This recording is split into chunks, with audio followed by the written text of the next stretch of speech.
Good evening. We spent all day building tonight's show, and it's ready for you right now. We have interviews with 3 top poker professionals, an update on the Bellagio Cup 3, and of course, a moment with Mike. Now here at the Bellagio, their summer tournament series has been going strong and getting stronger.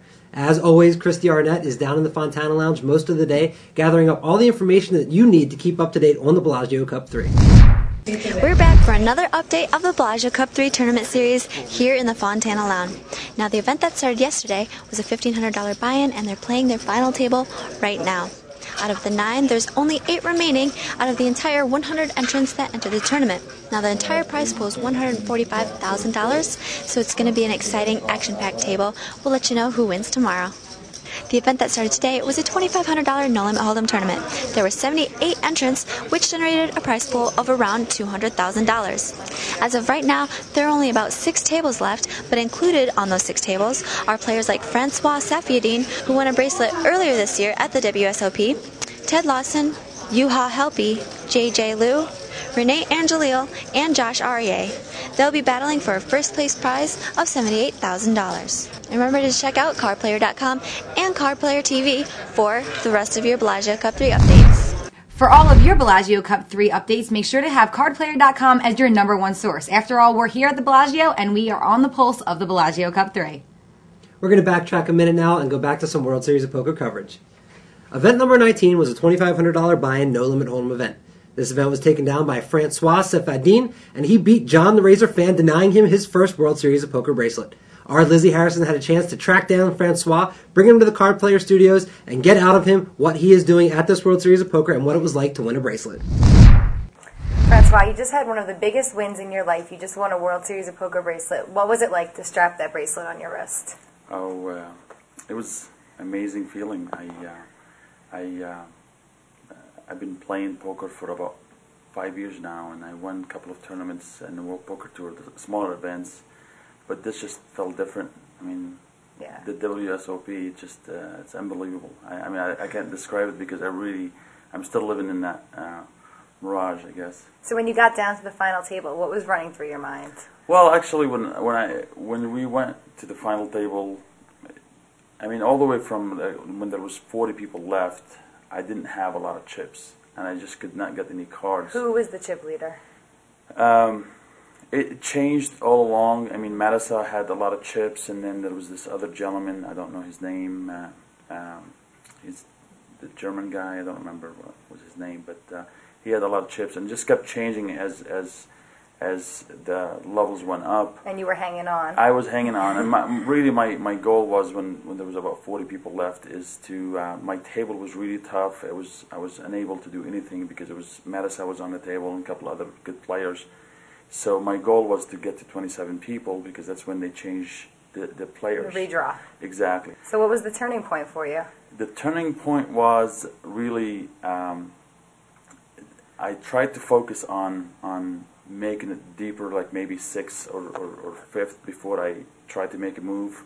Finally, I woke up with an ace-king Let suited. some other people knock other people out. Yeah, and that's what was happening. I mean, these guys there was few guys that really I don't think they had a lot of experience on the final table, so they were playing like they were playing a cash game. They were just aggressive and playing really bad hands. So what happened with the ace-king? Well, finally, I woke up with an ace-king when I had like 90,000 chips, and there was, I think the blinds were like 15,000, 30,000, so I didn't have much. And John Fan called was a weaker hand, and I doubled up there, and then I sat kind of patient as well until we were playing the small blind and the big blind. I was the big blind. You and John Fan? No, this other gentleman, he's French, I don't remember his name. I'm really bad with names. Don't worry about it. This was another hand where he was in the small blind, I was in the big blind, and I had played with him the whole night before, so I knew that he's super aggressive, and I knew he's going to move all in no matter what he has in his hand. So I called with Jack 8, and really a lot of people probably would think in their mind, why would I call was a hand that bad? But my strategy is that there's higher chance that he will have a really bad hand than going against a guy that is raising into 5 people. Yeah, that's true. That's interesting. Because he's in the small blind and he knows I don't have a lot of chips. I'm scared and I'm playing tight, so no matter what he has, he's going to move in. In fact, it worked out. He's aggressive to begin with. Yeah, so it worked out. He had really, I think he had 7-10 in his hand. So Jack 8 was a better hand, and I ended up winning. It was a Jack high, and that was it. I mean, I doubled up there, and then never looked back. Yeah, and then I had a little bit of chips to play with, and things worked out for me. What was the heads-up match like between you and John Fan?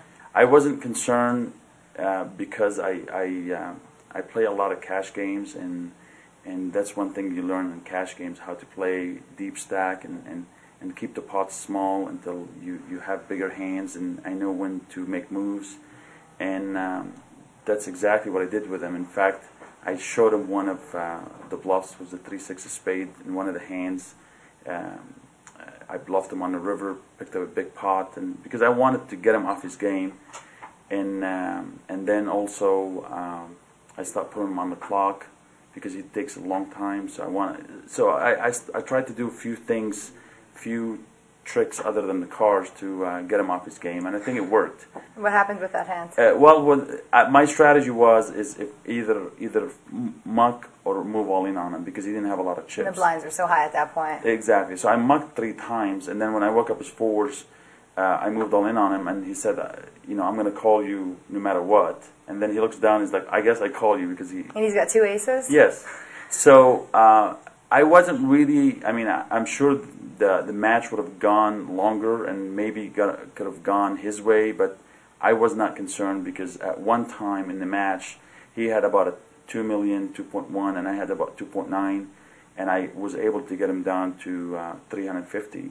And again, it's because I'm really comfortable playing flops. I'm the kind of guy, I like to see flops. I like to make the plays after the flop, not before the flop. So if he had won that pot, I'm sure he would have had a good chance to win the match, but I wasn't concerned. I had a strategy and I stuck to my strategy. And now for today's coverage of the World Series of Poker. At noon today, a $2,500 buy-in no-limit tournament started, and it's a 6-handed event, which means the players will get to play a lot more hands. ESPN is filming this event and is going to be broadcast so everybody can watch it. Now, the chip leader right now is Ian Frazier, but right behind him is Phil Ivey, and in third place is Joe Tejan. Before the start of the short-handed event today, we had a chance to speak with Mark Seif. Mark came in, discussed a little bit about his World Series, also talked about his involvement with the Crispin Laser Jamie Gold lawsuit, and discussed his play in this tournament. Mark, thanks for being here today. How has the World Series gone for you so far this year? It's a pleasure to be here. I wish I could say the same about the World Series so far. I've played about, I think, 9 events now, and I haven't cashed. And to make it worse, I've had 2 huge leads where I've had like 7x average stack deep into a tournament, only to be sent home early. So are you going to be playing another tournament today?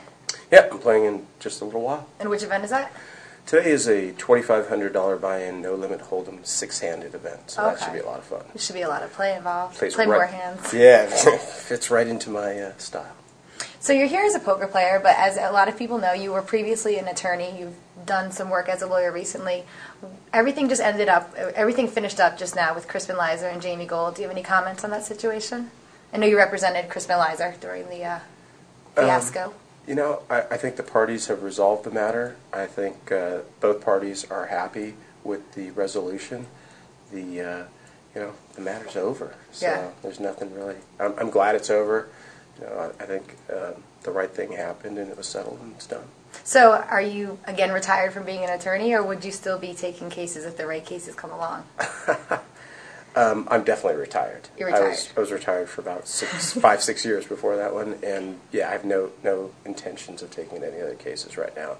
That was a unique case. What sparked your interest about it that brought you back into the field of law?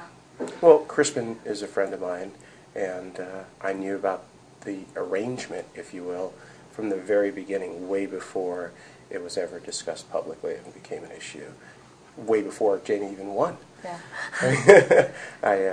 I talked to Crispin. I said, "This is great, no problem, but what if? What if he cashes for like $500,000 or $1 million? Don't you want to have something in writing? That's a big amount of money." And then he just kind of giggled and Well, gave him wow, and said, what if he wins the whole thing, and then really want to make sure you have something writing. So I think there's an important lesson that came out of this case, and that's that when you're dealing with such huge amounts of money now that we have in poker, it's probably a good idea to have something in writing to memorialize your agreement. Yeah, backing is kind of a shady gray area. Sometimes it's not even talked about, so it's got to be hard to actually get someone to put that on paper. Yeah, that's a good point. Above and beyond the fact that some players have an issue with the very concept of backing, because there's the compromise of the every player against every other player aspect. The shady area, the gray area they talk about is that people don't really treat these deals as business deals, and they don't go out and hire a lawyer, and they don't get a contract. They're all handshake deals. They're all handshake deals, and I think that actually speaks volumes of how great the poker industry has been for so long.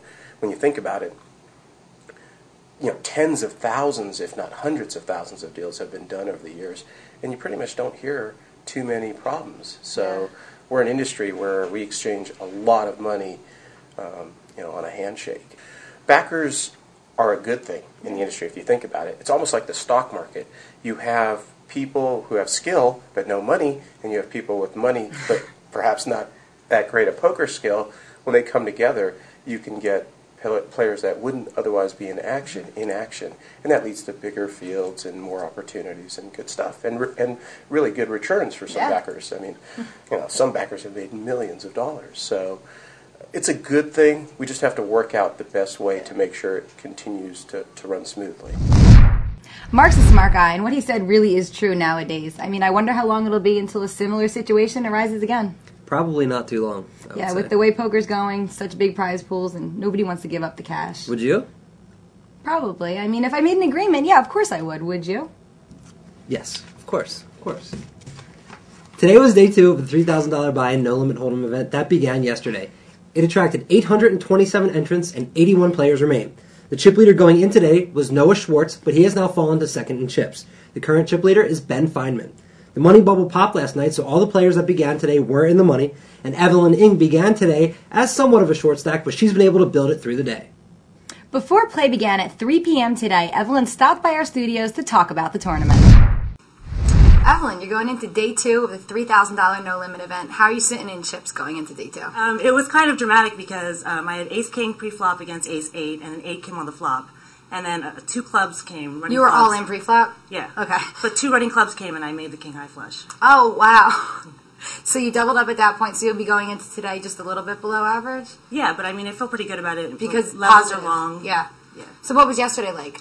Did you have any interesting occurrences at your tables? Anything interesting happen? Yeah, I started with probably the toughest table in the room. I had Umberto Brenes, Mark Voss, Andy Black, Dave Colclaw, all at my table, where, the other tables were maybe 1 or 2 professional players. So what was play like at that table?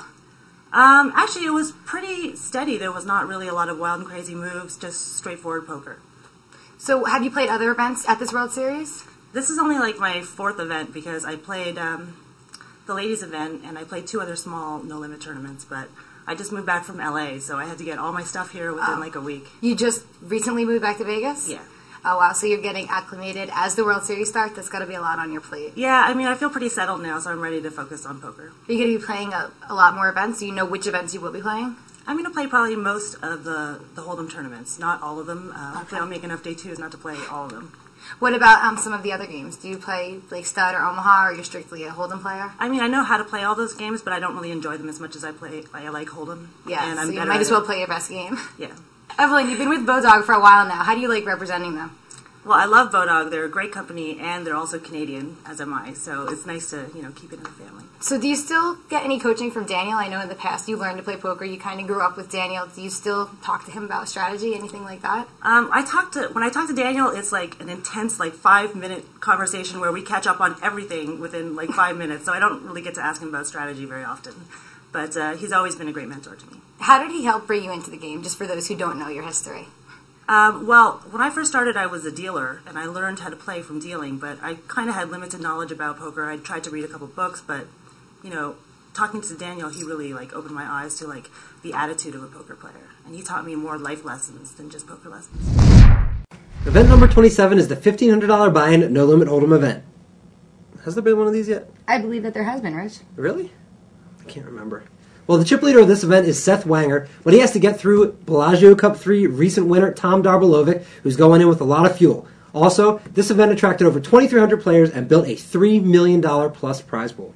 Now, the other tournament that's going to be concluding today at the Rio is the $1,500 Raz event. Mike Dreyer went into today as the chip leader, but he's fallen to second chip position. Clifford Ziff is the current chip leader. Poker pros remaining in this field include men the Master Wen, Mark Voss, Andy Duke, Jennifer Harmon, and Robert Williamson III. 341 players began in this tournament, and only one will emerge triumphant. And now it's time for the moment you've all been waiting for, a moment with Mike Matusow. And now, a moment with Mike.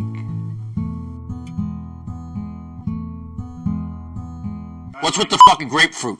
This moment was brought to you by Mike the Mouth Matusow. Thanks so much, Mike. Your commentary is always very refreshing.